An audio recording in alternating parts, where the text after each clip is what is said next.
bom dia a todos. Para mim é um enorme prazer estar aqui, falando sobre essa raça que mora no meu coração já há bastante tempo e eu pretendo com essa fala minha hoje com vocês, com essa conversa, a gente mergulhar um pouquinho na raça, conforme a gente estava conversando antes, né? Tem muita coisa que o padrão não cita, e a gente está falando de uma raça que é uma das mais antigas que nós temos, e que já tem uma história dentro da sinofilia bastante longa, tendo começado nas exposições europeias no final do século XIX, início do século XX, nos Estados Unidos também. Então, acho que muitos lembram ainda na infância, quando a raça era bastante popular e acho que todo mundo tem uma recordação do piquinês de uma forma ou de outra, ou boa ou má. Então, mas claro, vou falar do padrão também, vou falar justamente das características que não cita, algumas... E depois a gente vai percorrer alguns vídeos, algumas fotos para avaliar algumas diferenças, semelhanças entre piquineses diversos, inclusive piquineses de origens diferentes, americanos, ingleses, da Europa continental. Vamos dar uma olhadinha se há diferenças ou não e quais são, tá bom? Então, agradeço muito o convite. Vamos começar, que a gente tem bastante coisa para ver. Então, a primeira coisa, como eu estava falando, o piquinês tem uma história longa, não toda ela documentada, porque ele era criado exclusivamente dentro da cidade proibida de Pequim. Então, durante muito tempo, a raça foi exclusiva da realeza chinesa.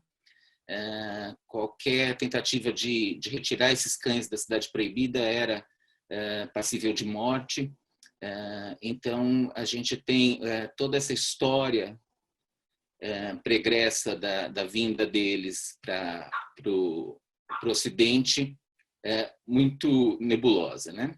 Aqui nessa foto, como vocês podem, nessa gravura que vocês podem ver, é uma gravura chinesa mesmo, de 1730, mais ou menos. Então, quando a gente já pode notar as características que nós ainda encontramos na raça até hoje. Tá? Então, como que eles vieram para o Ocidente? Como é que foi essa vinda? Que é uma história interessante. Então, na Segunda Guerra do Ópio, entre a Inglaterra e a China, os ingleses invadiram o Palácio de Verão. A imperatriz e o imperador tinham fugido com vários membros da realeza e os cães também, mas num determinado quarto foi encontrado a tia do imperador, que tinha se suicidado, e com a tia do imperador 5 cães, que eram os primeiros piquineses vistos por um europeu. Esses piquineses foram levados para a Inglaterra, uma delas foi presenteada para a Rainha Vitória, e outros 3 começaram a criação no Ocidente, né? Esses outros 3 ficaram nas mãos da duquesa de Richmond, que fundou o canil Goodwood, que muitas raças criou de uma forma muito importante muitas raças nos seus primórdios. E piquineses, então, foram criados neste canil a partir de 1860, a partir de só esses 3 exemplares. Isso é importante. Nas décadas seguintes, foram tentadas importações, mas justamente por a raça está muito restrita. Perdão. A raça está muito restrita, né? Ela não era fácil de conseguir. Realmente, esses cães ficaram nas mãos do canil Goodwood, até que no final do século XIX a gente tem a importação de mais um casal, a Mimosa e o Akun. E Akun é considerado o fundador da raça no Ocidente. Depois a gente vai ver algumas imagens. A Kun cruzou com algumas fêmeas dessa criação mais antiga, e são desses pequineses que todos os nossos pequineses descendem. A imperatriz viúva, que era quem governava a China nessa época, ela presenteou alguns cães, tanto para ingleses, mas principalmente para americanos, para a filha do Roosevelt, enfim, para diversas celebridades americanas. Mas esses cães acabaram se perdendo em termos de criação. Realmente a base de criação é a Inglaterra, era a Inglaterra e continua sendo, e a Inglaterra é o país patrono da raça para a FCI. Ok?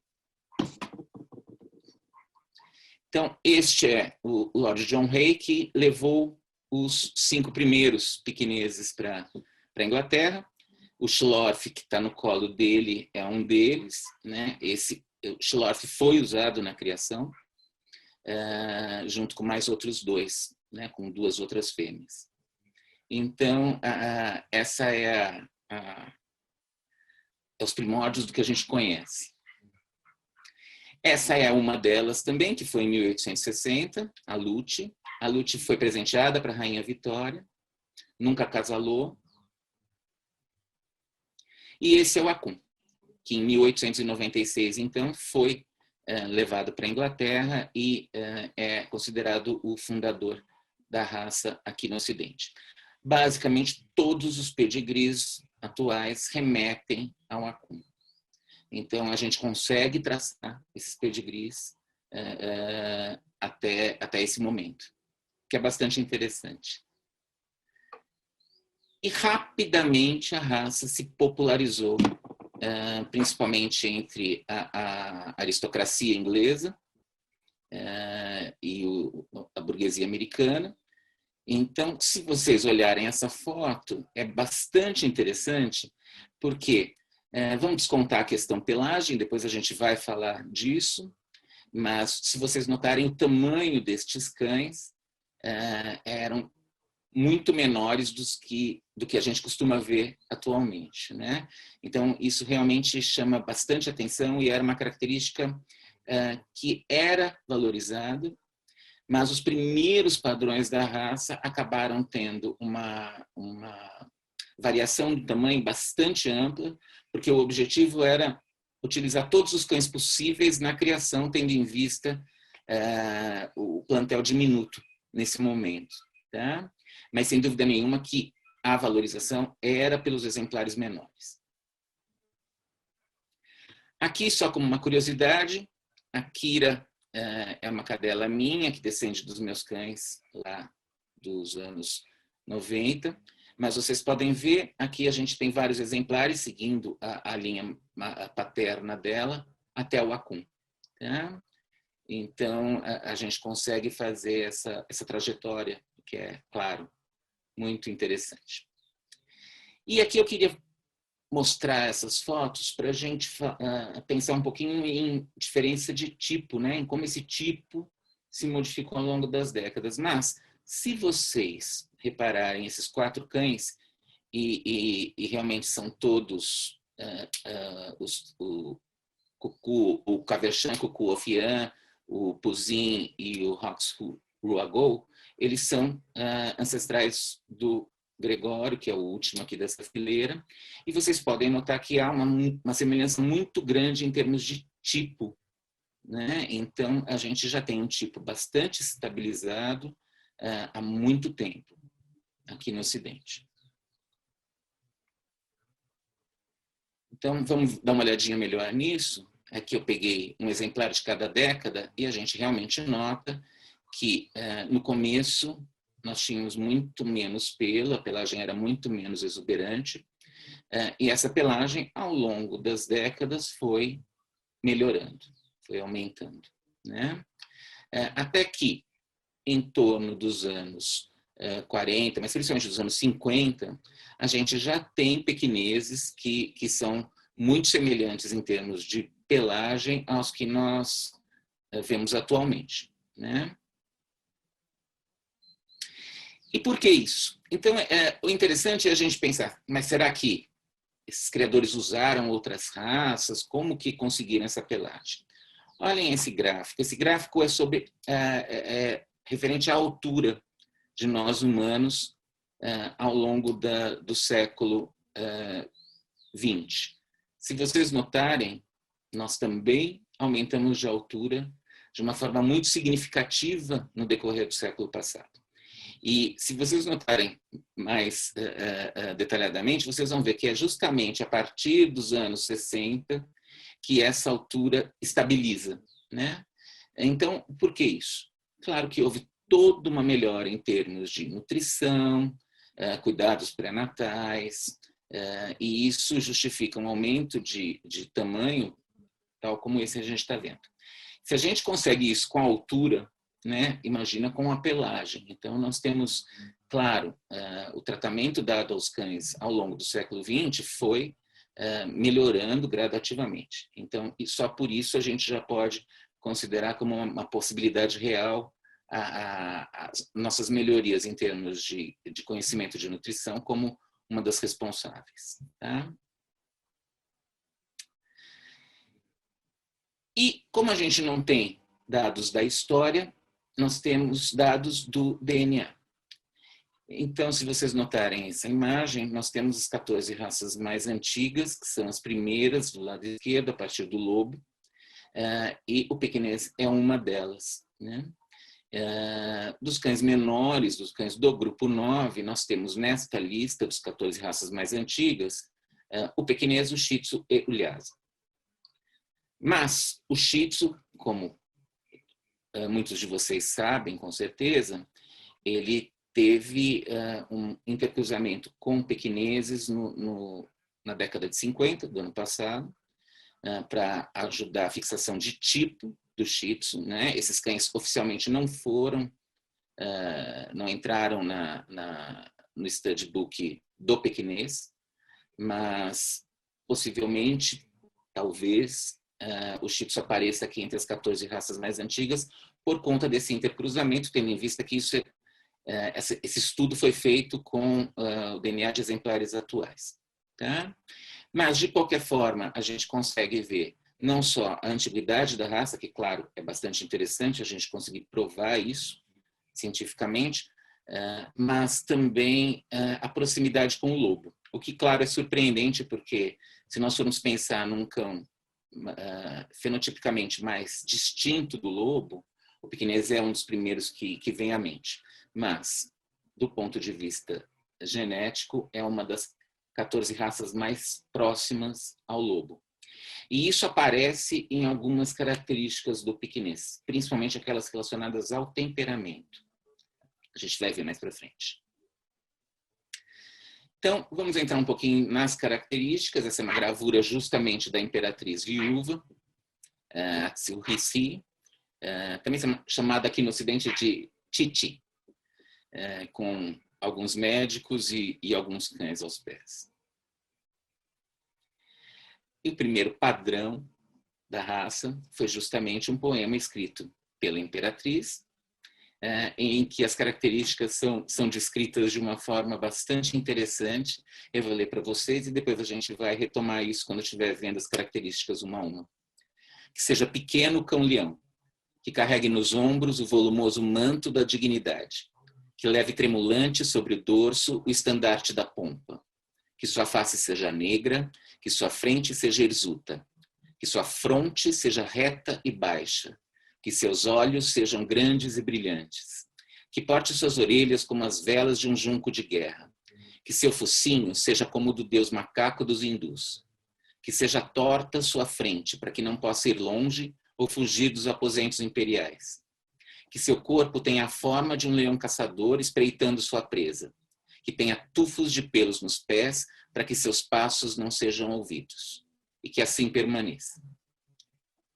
Então, só nesse poema a gente basicamente tem todo o padrão da raça esmiuçado.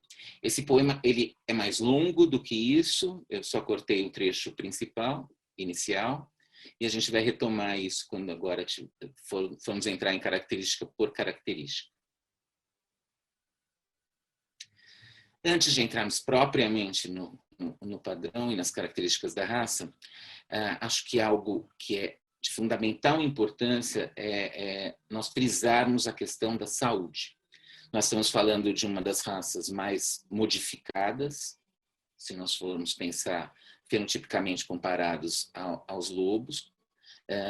Então, nós temos que prestar especial atenção no quesito saúde, isso nós, enquanto criadores, isso também os árbitros, quando estiverem avaliando esses cães em pista, porque é muito fácil um cão que já tem características per si muito extremas, descambar para um exagero ainda maior, perdendo a vitalidade, o bem-estar, a saúde. Tá?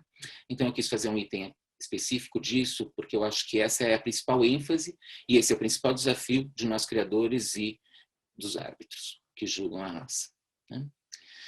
Então, acho que uma das coisas que nós temos que prestar atenção, e é claro que não é só nessa raça, é em todas as raças, mas principalmente nas braquicefálicas, é a questão da respiração. Os pequineses são muito menos afetados do que outras raças braquicefálicas pela síndrome respiratória do braquicefálico, mas a gente mesmo assim tem alguns exemplares que apresentam sim algumas alterações de conformação que prejudicam essa respiração. E essas características têm que ser sempre levadas em conta, porque esse é o nosso principal desafio. Né? Então, qualquer sinal em pista de uma respiração agonizante, de uma respiração dificultosa, isso, claro, a gente tem que pensar não num calor de 30 graus, mas em condições razoáveis de temperatura, isso deve ser penalizado fortemente. Tá? Outra coisa é que a última alteração do padrão que se deu em 2009, o padrão, como eu falei para vocês, a Inglaterra o Reino Unido é o patrono da raça, então o padrão que nós utilizamos na FCI é o padrão inglês. E o que foi muito frisado nesse último padrão é a moderação. Então, nós temos quase que todas as características foram acrescidas dessa palavra ou dessa ideia. Né? Nós queremos olhos grandes? Queremos, mas nós não queremos olhos, mas não quanto maiores os olhos, melhor. Né? Nós queremos uma cabeça grande? Queremos, mas nós não queremos uma cabeça excessivamente grande. Então, se vocês lerem, depois a gente vai percorrer o padrão, o crânio agora passa a ser moderadamente amplo, a cabeça razoavelmente larga, os olhos não exageradamente grandes, a trufa não tão curta, o pescoço relativamente curto, o tronco relativamente curto, os membros relativamente curtos. Não mudou a raça, não é essa a proposta da alteração do padrão. A alteração do padrão é evitar exageros numa raça que, por si, já apresenta muitas características extremas. Tá? E eu acho que, apesar da nossa atração por características exageradas, então, criadores de pequineses, amantes de pequineses, gostam justamente das características modificadas que esse cão apresenta. É muito fácil nós nos perdermos nesse processo de criação. Então, eu acho que a moderação é algo que nós temos que ter em mente atualmente. E isso tem que perpassar tudo, né? Todas as características da raça, todos os exemplares e todo um plano de criação. Ok? Então, aqui um pequeno vídeo. Quando nós vemos o pequinês em pista e ele é apresentado numa movimentação lenta, justamente para nós podermos ver os atributos da movimentação, muitas vezes a gente tem a impressão de que ele é sempre assim, né? Então, eu vou mostrar um vídeo dos meus em casa para vocês terem uma ideia que não. Né? O pequinês é um cão normal, como qualquer outro, e que apresenta um grau de atividade como todos os outros.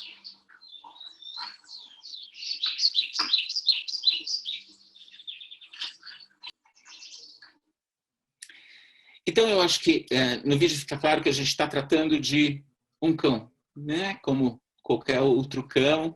É claro que o pequinês apresenta características próprias, características específicas, mas ele não é um bibelô, ele não deve ser um bibelô, ele é um cão que precisa de atividade.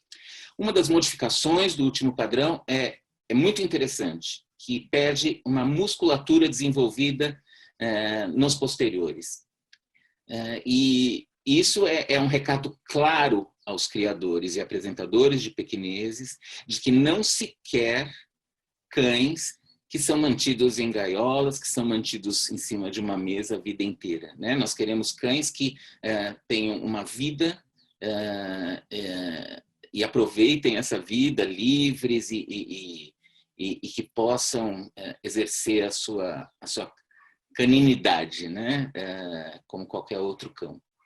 E muitas das alterações do padrão têm em vista justamente isso, né? Tentar garantir o bem-estar desses exemplares. Então, vamos à aparência geral. O pequinês é um cão acondroplásico, ele é um cão braquicéfalo. Quando nós olhamos um pequinês de lado, um pequinês adulto, já com a pelagem completa, a impressão que nós temos que ter é um caixote, né? É um retângulo. O pescoço é curto, a cauda ela é bem cheia, muitas vezes ela chega até a cabeça, às vezes até ultrapassa, as pernas são curtas, o corpo é curto, é compacto, é largo, de lado nós não vemos nenhum sinal da face, então a juba é profusa, as orelhas emolduram a face, e de trás a gente nota claramente um posterior mais estreito do que a frente. Então, esse formato de pera é essencial na raça e deve ser sempre buscado e ele tem que existir, né? É parte da essência da raça. A aparência é leonina, de um cão de grande dignidade e qualidade. Vamos ao corpo. Então, no poema da Imperatriz, deixe seu corpo ter o formato de um leão caçador espreitando a sua presa. Então, o corpo deve lembrar, quando visto de cima, o formato de uma pera. Temos uma frente larga, como eu falei, que vai afunilando em relação ao posterior, que é mais estreito, sem exageros. Então, no próprio padrão, no último, uma traseira excessivamente estreita deve ser severamente penalizada. Nós queremos cães que possam parir naturalmente. Nós não queremos uma raça que necessite de cesáreas sempre, de que precise de inseminação artificial sempre, não. Nós queremos que o pequinês seja um cão saudável e apto a exercer as suas funções naturais como qualquer outro cão. Okay? O dorso é relativamente curto e ele é nivelado. Então, a gente não quer um pequinês que tenha um dorso curto como o de um Spitz. Tá? O pequinês ele é um pouco mais longo do que alto, mas nós também não queremos, e isso é uma característica que muitas vezes a gente vê, cães muito longos. Tá? Então, nós teremos aqui um equilíbrio. O peito é amplo, ele é envolvido pelos antebraços. Em um cão adulto e de tamanho médio, você deve ser capaz de colocar os seus 4 dedos no peito, entre as patas dianteiras, sem nenhum esforço, ok? Então, isso é algo que é muito fácil de se fazer, essa avaliação na mesa de julgamento, e há uma certa discussão se nós queremos costelas em barril, não queremos costelas em barril. Eu acho que não é isso o importante. Nós queremos um peito amplo e nós queremos um cão saudável. Né? Nós não queremos um exagero, nós não queremos essa frente tão excessivamente também pesada em relação à traseira. A frente. Então, do poema da Imperatriz, deixe suas patas da frente serem tortas, assim ele não desejará vagar para longe ou deixar os precintos imperiais.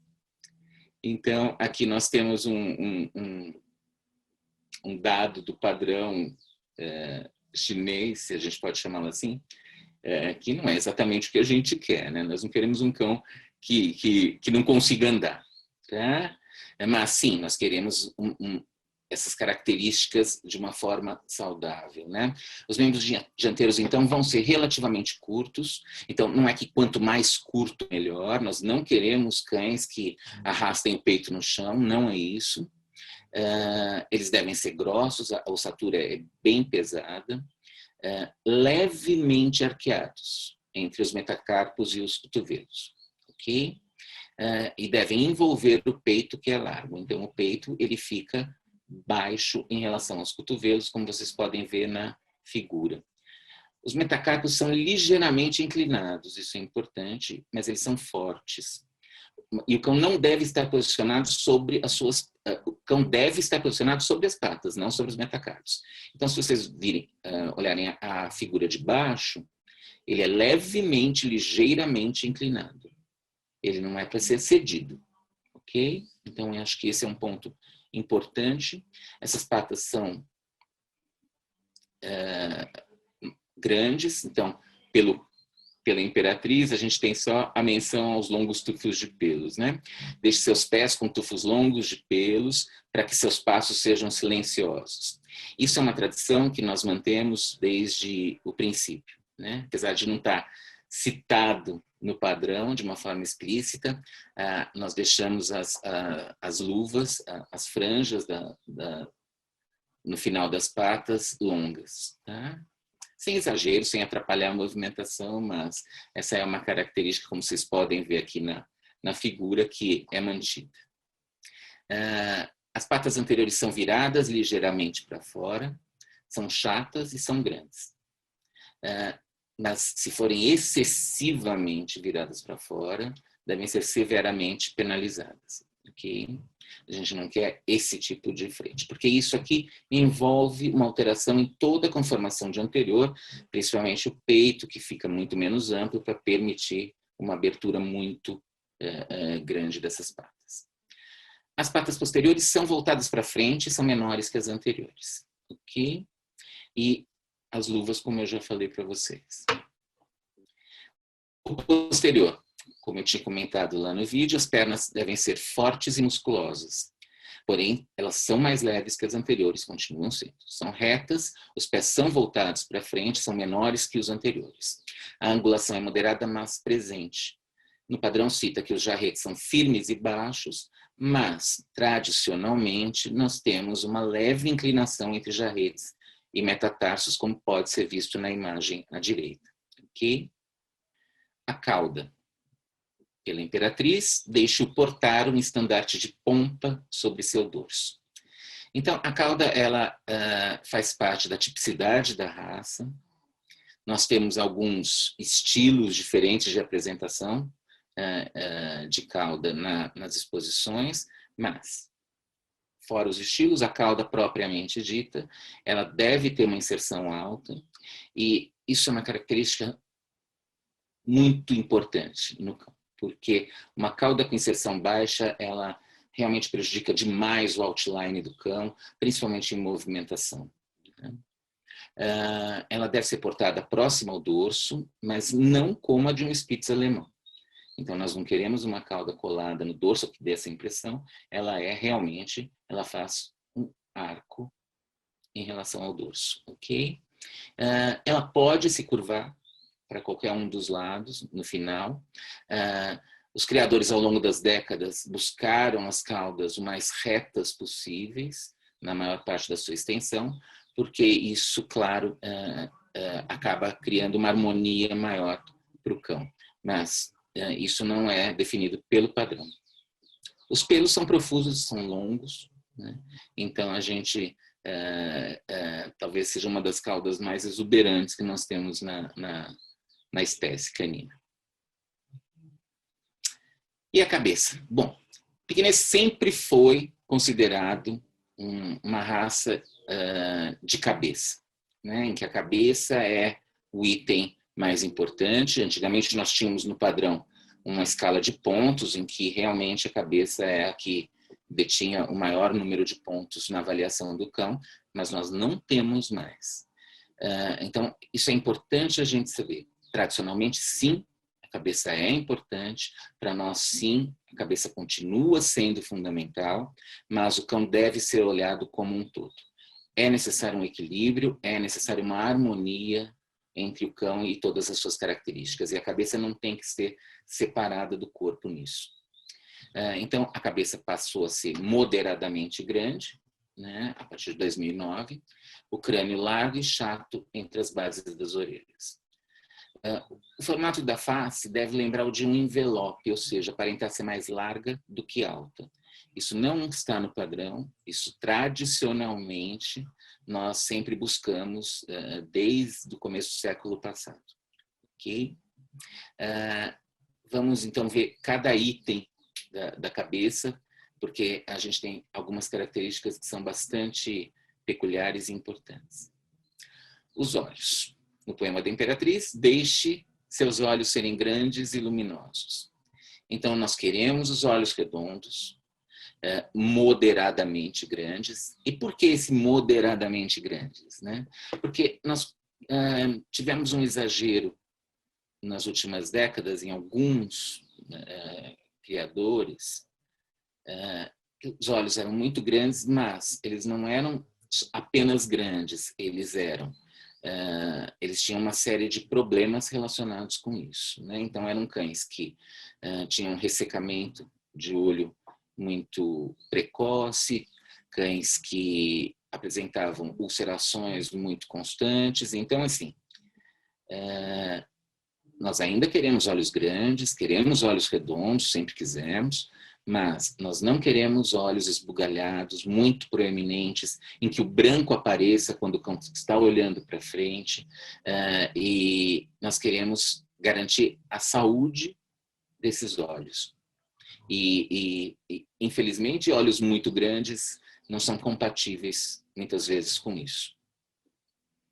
Mas nós não queremos olhos pequenos, tá?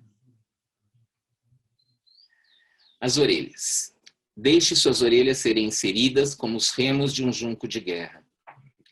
Então, as orelhas devem ter formato de coração, a inserção é em nível com o topo do crânio, mas as pontas das orelhas em si não devem ultrapassar a linha do maxilar inferior.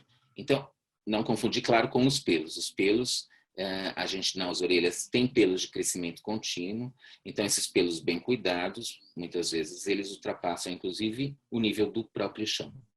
Ok? Lábios. Para mim, esse é um dos grandes problemas atuais da raça. Isso no mundo inteiro. Né?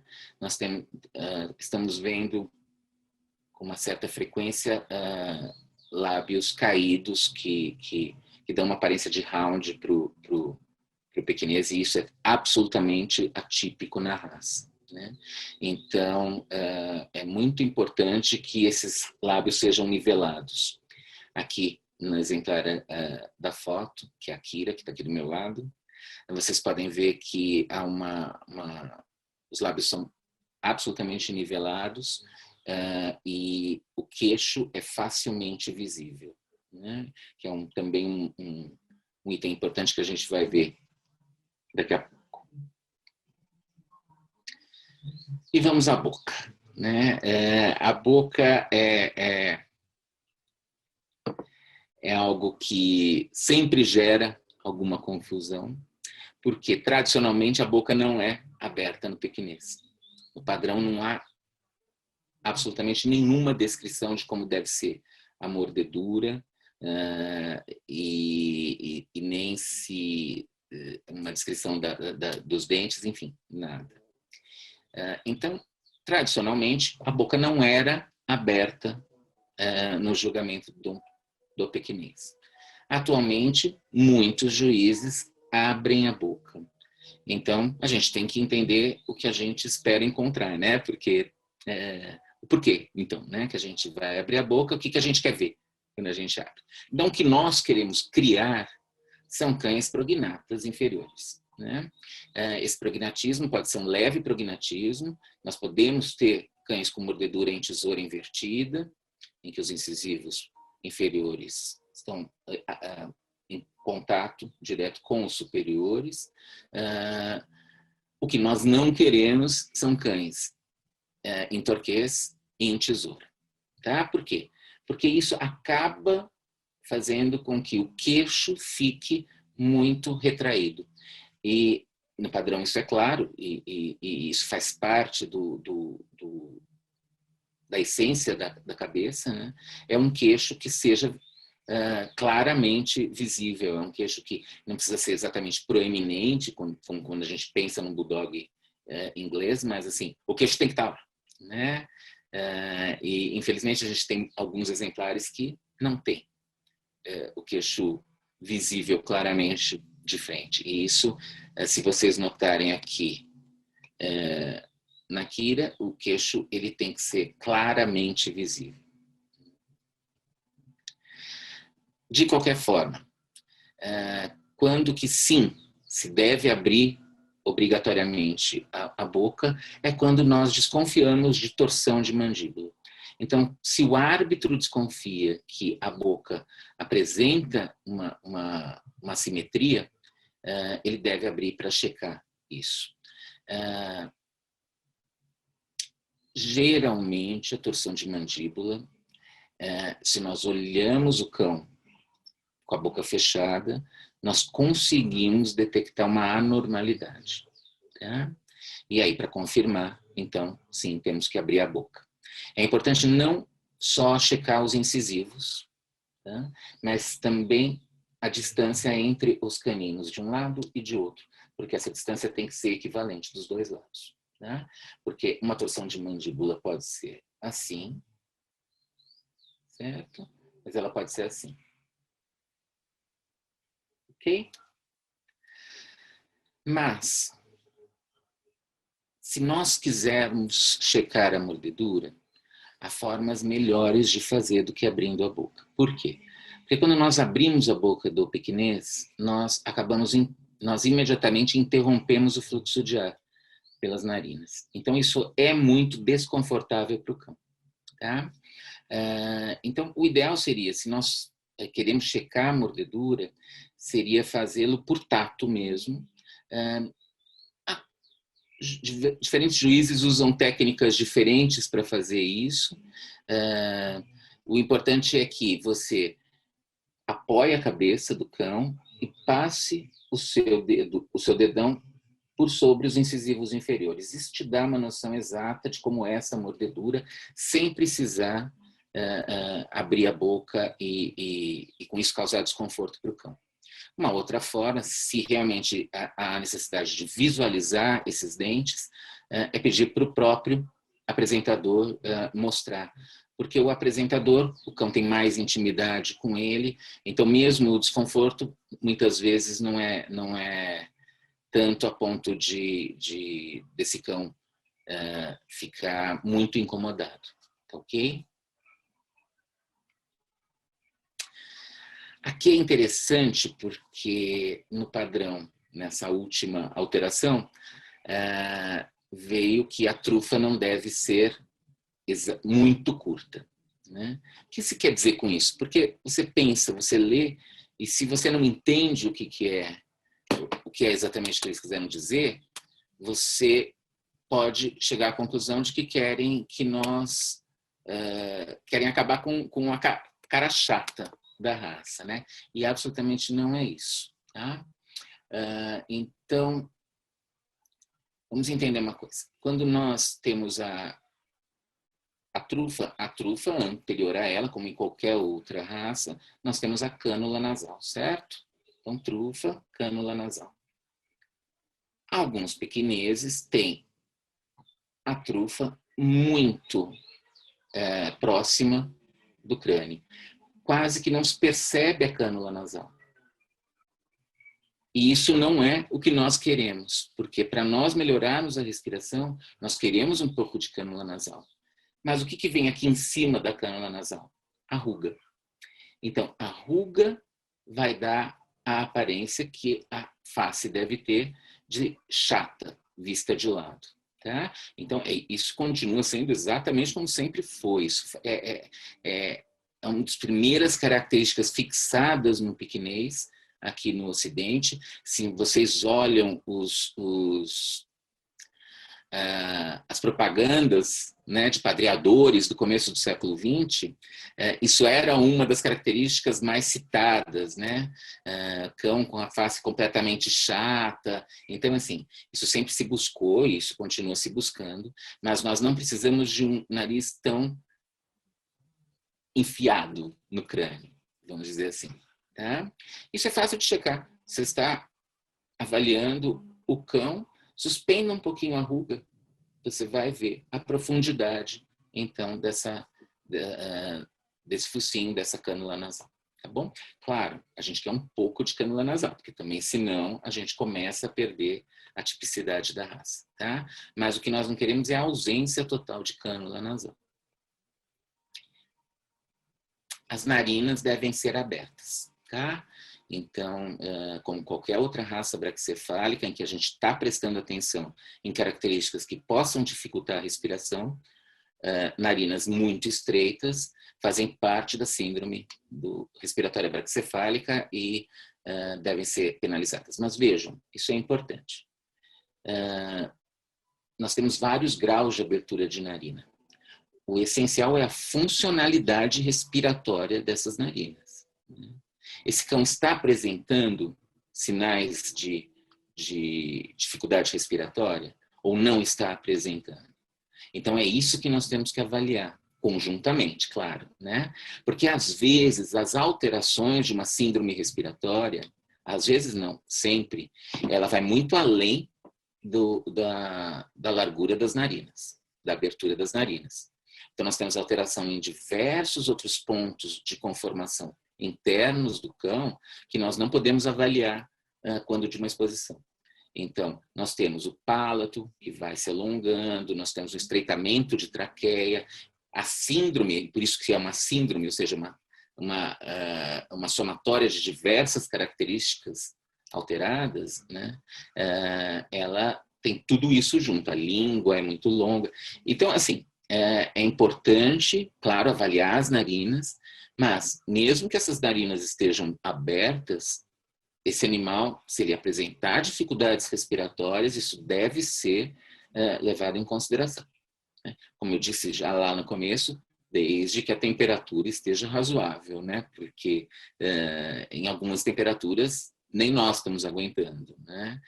Nem os uípedes estão aguentando, né? Nem cães dolicocéfalos que por mais estranho que pareça, muitas vezes estão lá muito esbaforidos por causa do calor. Então, num país como o nosso, de dimensões continentais e exposições ao longo do ano todo, nós temos que sempre levar isso em consideração. Tá? Então, vamos falar da ruga, que também é algo que foi modificado no último padrão. A ruga divide a face em duas partes iguais. Nessa última alteração do padrão, o que eles colocaram é uma preferência pela ruga quebrada, mas a gente tem que entender o porquê que isso foi colocado no padrão. Por quê? Nas últimas décadas, nós começamos a notar muitas rugas exageradas. Né? Então, rugas muito, parecendo umas salsichas em cima da trufa. E isso, muitas vezes, essas rugas ultrapassavam a trufa e muitas vezes, inclusive, acabavam prejudicando essa abertura nasal.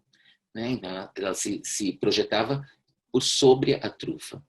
Então, essa característica, claro, é altamente indesejada e sempre foi indesejada. Mas isso ficou mais claro quando o padrão resolveu colocar a preferência pela ruga partida. Mas, vejam, vocês quase nunca vão achar rugas partidas, porque isso não é desejado pelos criadores. E por que isso não é desejado pelos criadores?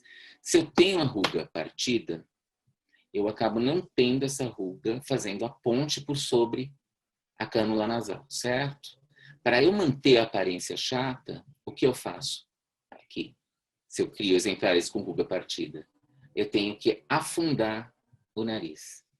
Então, eu acabo prejudicando a respiração do cão para manter a face chata, se eu não tenho essa ruga completa que possa fazer a ponte e, com isso, manter a aparência chata mesmo, e permitir um certo comprimento de focinho. Então, apesar de eu entender a intenção, quando eles colocaram isso no padrão, no último padrão, isso não foi pensado, no meu entender, de uma forma completa. A gente tem que entender que essa alteração de 2009 no padrão, diferente de todas as anteriores, não foi uma alteração realizada por criadores. Ela, pela primeira vez, veio de cima para baixo. O Kennel Club do Reino Unido resolveu modificar e colocar essas alterações no padrão. Então, tem coisas que ficaram um pouco estranhas, como, claro, teriam que ficar mesmo, e essa é uma delas. Tá? Mas, de uma forma geral, se a gente entende o que levou o Kennel Club a isso, né, a gente consegue entender o porquê dessas modificações. Então, em 2009 tinha recém saído o documentário Pedigrees Exposed, que acredito que a maioria de vocês assistiu, em que as raças caninas foram atacadas de uma forma muito contundente nesse documentário. Né? Isso causou uma completa reviravolta na Inglaterra na criação de cães de caça pura. Então, a alteração no padrão, essas alterações de padrão acabaram vindo como uma resposta do Kennel Club a isso. Né? Então, e foram feitas de uma forma muito apressada. Então, algumas modificações, a maioria delas foi excelente, mas algumas deixaram um pouquinho a desejar. Tá? Isso é uma ruga exagerada, para vocês terem uma noção. Então, vocês vejam que ela ultrapassa a profundidade do focinho. Né? A gente não quer isso. Isso deve ser severamente penalizado, e os criadores devem sempre levar isso em conta. Tá? Isso é uma ruga partida. Vocês notam que ela não é exatamente, completamente interrompida sobre a trufa, mas ela vai afunilando, né, em relação à ponte sobre a trufa. Então, ela é mais próximo de uma ruga partida que a gente costuma ver atualmente, né? Agora, vejam que esse focinho está bem afundado, né, nesse crânio. Então, esse é o problema da ruga partida. Tá? Então, vamos ver aqui algumas das características que a gente citou. Aqui, uma ruga inteira. Vejam que essa ruga inteira, ela é uma ruga inteira que não atrapalha a visão do cão. Então, ela não é grande a ponto de atrapalhar a visão, porque algumas rugas grandes, elas realmente acabam obliterando os focos dos olhos, tá? Não é o caso aqui. Vocês vejam que ela não está sobre as narinas, sobre a trufa, ela não está atrapalhando, não está ultrapassando o comprimento do focinho.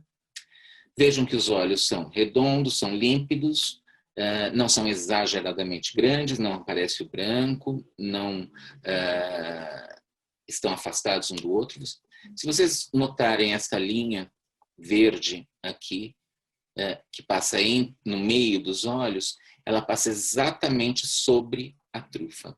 Né? E é isso que a gente quer ver. Exatamente essa a colocação dos olhos e da trufa no piquinês. Notem que os lábios são bem aderidos, que o queixo é forte, ele é pronunciado, é visível de frente, as narinas estão bem abertas. Tá? Então, de uma forma geral, essas são as características importantes na face do cão que devem ser avaliadas. Não estou falando na cabeça, estou falando na face aqui. Ok? Pescoço. Aqui volta o relativamente, né, que é a novidade. Então, ele é relativamente curto e grosso, o que contribui para a aparência do cão que a gente deseja na lateral, que é uma aparência de sem pescoço, né? Mas não é exatamente isso. Se vocês notarem, o que causa essa aparência é justamente a juba e a cauda. Se nós levantarmos a cauda, baixarmos a juba, nós vamos ver que sim, nós temos um pescoço. Tá? É uma ilusão que a gente consegue criar com o pescoço bem posicionado, relativamente curto e a pelagem. E aqui o outro item que ficou um pouco não claro, né, nessa última alteração do padrão, e que alguns juízes lá fora ficaram um pouco sem saber o que fazer, né?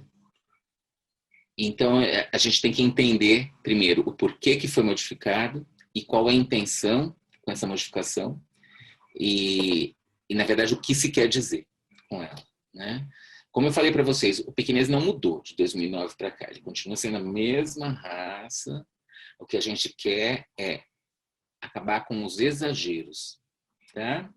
Então, os pelos têm que ser moderadamente longos, retos, com juba comprida, porém não se estendendo atrás dos ombros.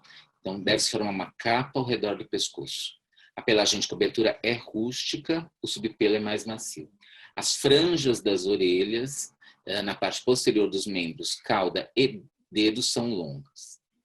O comprimento e volume não devem interferir nas atividades do cão, nem esconder o contorno do corpo. Isso foi acrescido. E aqui está a essência do que se quer. Tá? E essa essência, ela já era sugerida nos padrões anteriores, mas acabaram se perdendo no quanto mais pelo, melhor. Tá? Então, a pelagem, e aí colocar, a pelagem excessiva deve ser severamente penalizada. Então, quando que a pelagem é excessiva? O que a gente quer em termos de pelagem de um pequinês? Vamos tentar ver direitinho isso. O pequinês, ele apresenta pelos com características distintas em cada região do corpo. Então, se nós pegamos um Shih Tzu, por exemplo, o Shih Tzu tem uma pelagem de crescimento contínuo. Qualquer fio de pelo de um Shih Tzu vai crescer sem parar. Tá? Ele não tem um comprimento final, em que ele para e ele estaciona o crescimento. Se nós pegamos um Spitz, ele é completamente diferente. Ele tem pelos longos, eles vão crescendo esses pelos, até que chega um momento que eles param de crescer, naturalmente. Tá? Então, esses são os dois tipos de crescimento de cães, de pelos de cães de pelagem média e longa que nós temos. Né? Uma pelagem que vai crescer continuamente, como Shih Tzu, Maltese, Lhasa, Poodle, e uma pelagem que chega um determinado momento, e ela para de crescer. Golden, Tibetan Spaniel, o Spitz, como eu falei, todos os cães do tipo Spitz, e nós temos o pequinês, em que certas regiões do corpo vão apresentar fios de crescimento contínuo e certas regiões do corpo vão ter um comprimento máximo que aquele pelo atinge, a partir do qual ele não cresce mais. Então, essa pelagem mista entre pelos que tem crescimento contínuo e não tem crescimento contínuo é o que nós desejamos manter no pequinês. Isso é uma característica da raça e que tem que ser valorizada. Quando se começou a se dar muita importância para a pelagem, o que acabou acontecendo é que nós começamos a ver exemplares que começaram a apresentar um crescimento contínuo no corpo inteiro. Tá? Então, nós passamos a não ter mais um pelo que chegasse a um determinado momento e parasse de crescer. E com isso, o que acontece? Perde-se a forma do corpo. Você acaba não vendo mais a aparência leonina, a frente com a juba, bem volumosa, um corpo com os pelos mais curtos e os culotes mais longos, a cauda mais longa, as orelhas mais longas. Então, é isso que a gente busca preservar e que não se deve perder, tá? Então, quando eu avalio a pelagem do piquinês, tem duas coisas principais que eu tenho que levar em conta.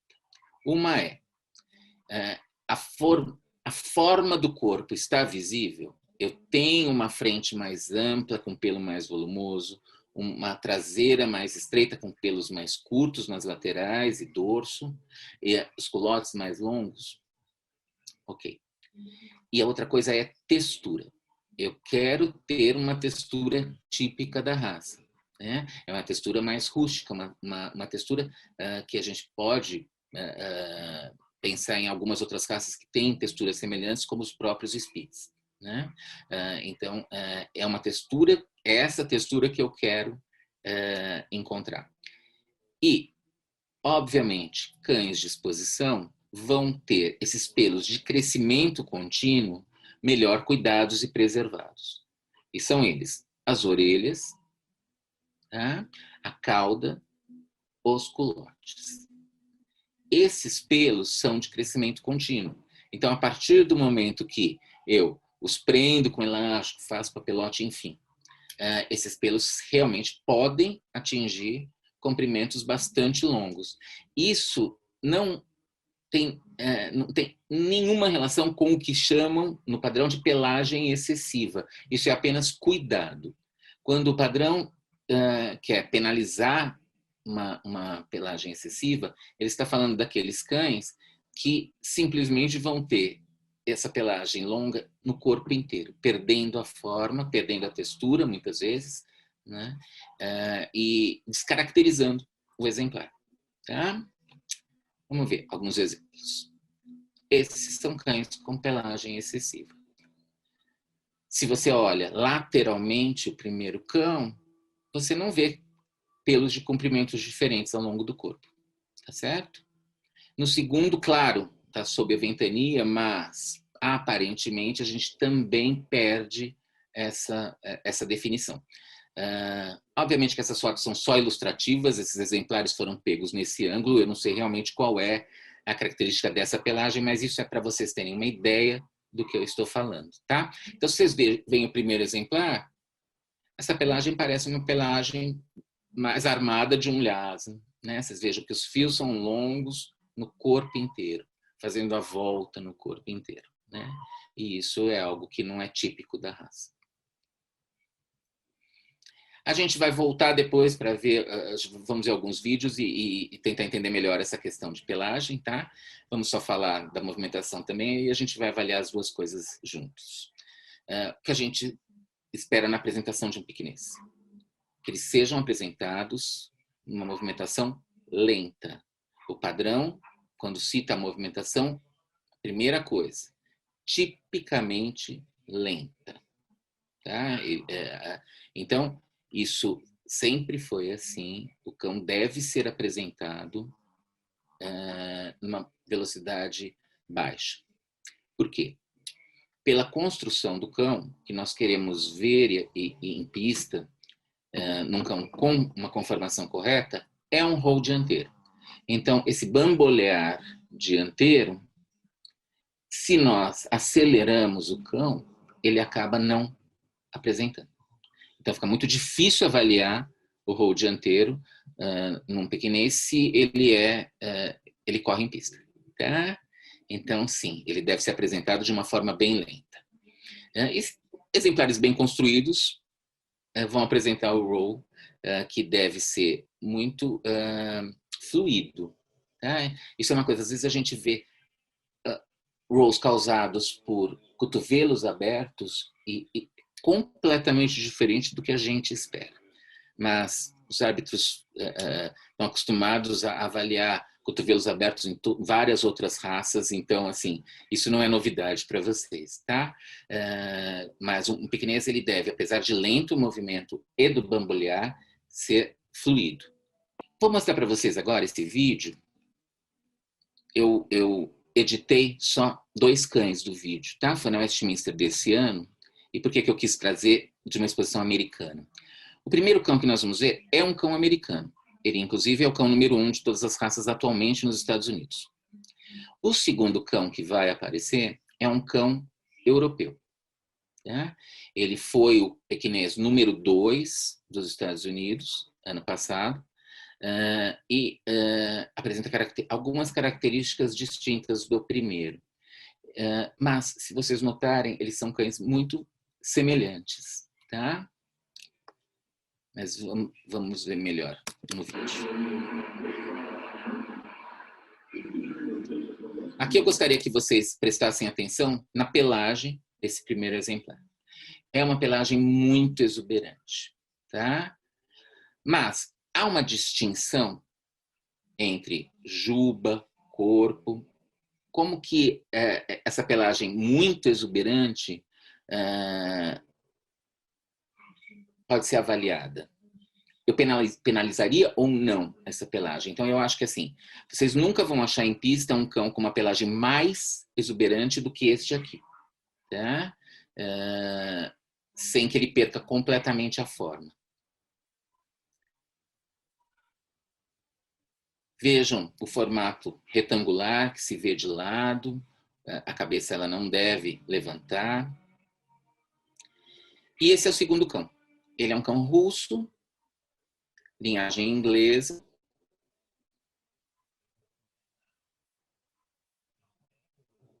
Ele também tem uma pelagem exuberante.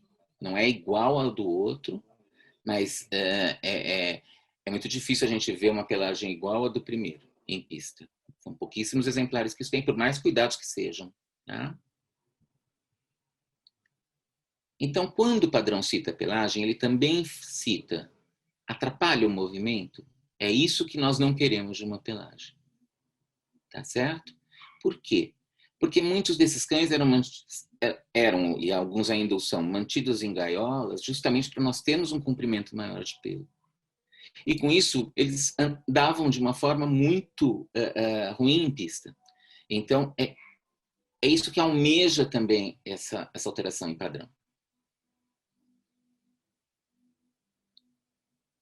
O primeiro ganhou o grupo depois, tá?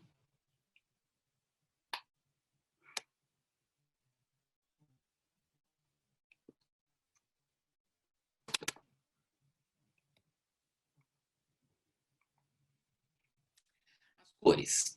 Foi uma imperatriz, a cor deixa ser como a de um leão, um sable dourado, para ser carregado na manga de um robe amarelo, ou da cor de um urso vermelho, ou um urso preto e branco, ou listrado como um dragão, de forma que haja cães apropriados para cada vestimenta imperial.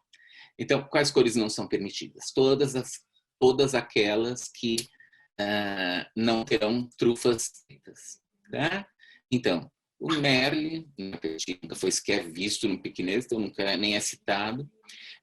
Os chocolates não são permitidos, os albinos, esses sim, eles aparecem bastante na raça. E os diluídos também não são permitidos, tá? Todas as outras cores e combinações de cores são permitidas e devem ser julgadas igualmente, isso é importante. E o tamanho? O tamanho é muito simples. O tamanho ideal é até 5 quilos para machos e até 5,5 quilos para fêmeas. O importante é isso, é o até.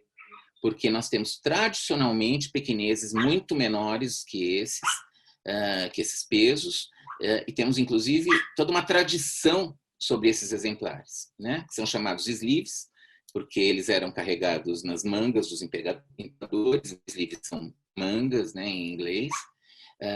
E nas maiores especializadas americanas e inglesas, a gente tem classes especiais para os sleeves. Mas, de qualquer forma, a FCI não desqualifica por tamanho, ele só põe o tamanho ideal. E nunca se esqueçam, se aparecer um pequinês menor do que vocês estão habituados em pista, ele está dentro do padrão. Tá? Não há nem nada no padrão que sugira que um pequinês menor do que 5 quilos deva ser preterido em relação a um de 5 quilos. Tá? O padrão diz até 5 quilos. A tendência mundial é nós termos cães grandes, maiores. Agora ela está se revertendo um pouco, mas a gente não deve esquecer que a gente está falando de um cão pequeno, tá? E isso sempre foi assim na raça. Então, só tomar um pouquinho de cuidado com isso, porque às vezes, não vejo isso aqui no Brasil, mas lá fora já vi algumas vezes cães sleeves com menos de 3 quilos, mas extremamente corretos, perderem para cães maiores sem a mesma qualidade apenas por conta do tamanho. E o temperamento, né? Então eu acho que é aqui que a gente fala um pouquinho da proximidade com o lobo, mas vamos ver o que a Imperatriz fala sobre isso. Deixe-o ser vivaz de forma a proporcionar divertimento com suas brincadeiras. Deixe-o ser tímido de forma a não se envolver em perigo. Deixe-o ser doméstico em seus hábitos para que viva em amizade com as outras feras, peixes ou aves que encontram proteção no Palácio Imperial. Então eu acho que aqui tudo é dito, né? Nesse poema, né? A gente não tem por que fugir dele para avaliar o temperamento do pequinês. O pequinês não deve ser agressivo, nunca foi suposto que fosse. Nossa, eu sei que muitos têm a ideia de pequineses agressivos por conta dos cães que nós convivemos nas nossas infâncias, mas esses cães já tinham um comportamento muito deteriorado em relação ao esperado da raça, tá? Assim como poodles, quando houve a popularização, também perderam as características desejadas do seu comportamento e muitos eram agressivos também. Deve se dar bem com outras feras do Palácio Imperial, então são cães que vivem bem em grupo, que vivem bem com outras raças de cães e outras espécies. Eles são, como vocês viram no vídeo que eu passei lá no começo, eles têm os seus períodos de atividade, brincadeira. São cães que são mais reservados do que algumas outras raças, como, aliás, os cães orientais em geral, né? E principalmente se a gente pensa nesses 14 cães, dessas 14 raças mais antigas, essa é uma característica que parece que todas apresentam, provavelmente pela proximidade maior com o lobo. Tá? No padrão, o interessante é que a gente tem 2 desqualificações só, né? Uma desqualificação é justamente pensando no temperamento. Então, cães muito tímidos ou muito agressivos devem ser desqualificados. Então, essa é uma das faltas desqualificantes do pequinês, né? Agressividade ou timidez excessiva. E a outra é todo sinal de anomalia física ou comportamento anormal devem ser desqualificados. Tá? Então, aqui pensando sempre na saúde do exemplar. Então, exemplares com dificuldade respiratória extrema devem ser desqualificados e assim, a gente tem apontados no próprio padrão quais são essas características para a gente prestar atenção. Tá? E vamos dar uma olhadinha em algumas fotos, então, dos cães depois da modificação do padrão, como são, né? Para vocês verem que eles continuam sendo a mesma raça, só não são tão extremos como exemplares anteriores. Mas, assim, a gente não teve nenhuma mudança real nos melhores exemplares. Tá? Então, esse é um grande vencedor dos últimos anos. Ganhou inclusive o grupo em Crufts, ganhou alguns Best in Shows no Reino Unido. Ele é um cão absolutamente equilibrado, sem exageros, além dos próprios da raça, completamente saudável. Então, ele é um cão que foi muito valorizado nesses últimos anos. Esse é um cão que ganhou o grupo, inclusive, na Mundial, né? É um cão inglês, propriedade tailandesa, e foi apresentado na Mundial. Como vocês veem, um pequinês como nós estamos, como nós esperamos que eles sejam. É um lindo cão. E nos Estados Unidos, né? Será que a culpa dessa coisa de pelagem é americana? Sim e não. Então, vamos entender uma coisa. desde que o cão apresente uma pelagem suficiente com as características que o padrão dita, de textura correta, a pelagem em si deixa de ter tanta importância. Tá? Se a gente pensa na escala de pontos que a gente tinha antes, nós temos características muito mais importantes do que a pelagem, ou a exuberância dela.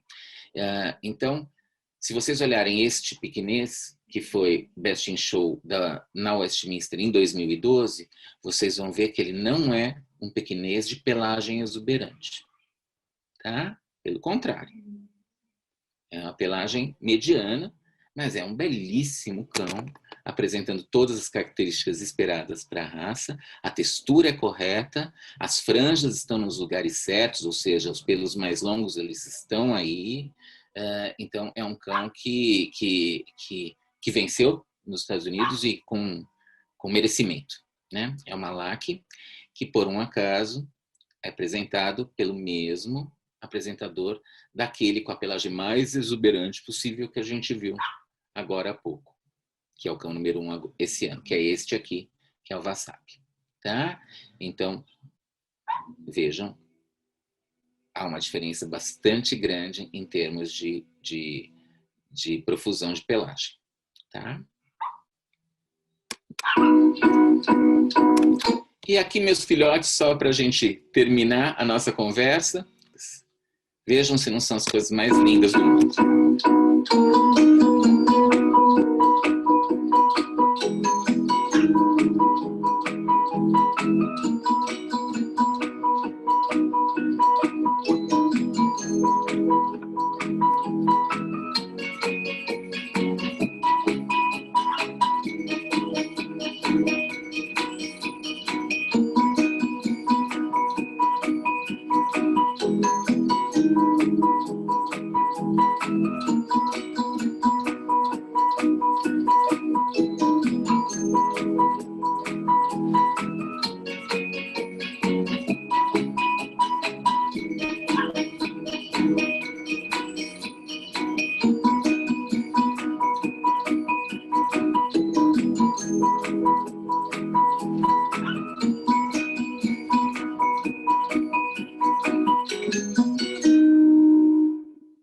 É isso, gente, que eu queria falar para vocês. Aí estou à disposição para qualquer dúvida, comentário, enfim.